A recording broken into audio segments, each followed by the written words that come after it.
So the SID used to scramble after the game to get a release onto the website. You remember those Yeah. days? Oh yeah. And it's gone from that to having to have pictures and videos and tweets and social media posts.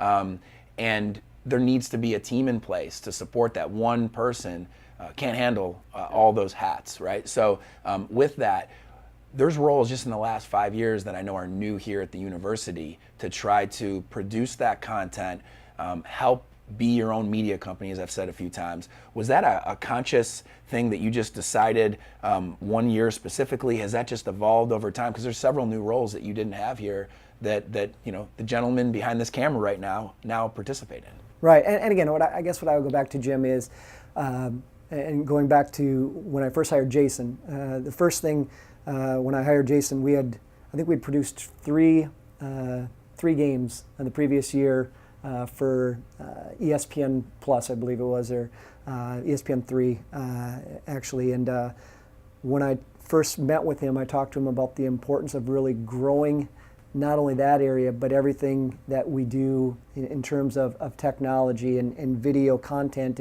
And again, having two young kids at the time, who are now, one's a freshman in college and one's a sophomore in high school, but they were kids who lived on their phone and were looking at videos and Instagram and everything. And as I'll say, as an older person, I was still in the Facebook and Twitter mode. I hadn't got into Snapchat or Instagram, and I'm sure there's many more beyond that now that the kids operate on. And what I know is that our people have identified the platforms we feel are best for us to getting our message out there.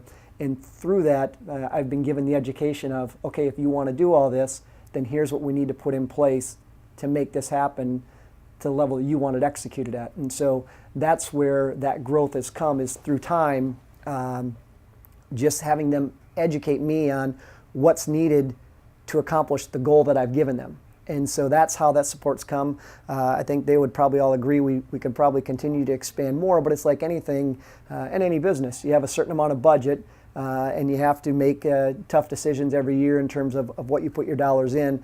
But this is an area that we've invested in significantly over the last few years, and one that we'll continue to invest in, because it's the way you're communicating with your fan base. Again, whatever method that is, whether it's on Facebook, through the website, through video production, through whatever the latest and greatest is, hopefully we're positioning the University of Miami in a light that has people feeling great about everything we have going on here, because that's what the reality is. There's so many great stories, not only in athletics, but at this university.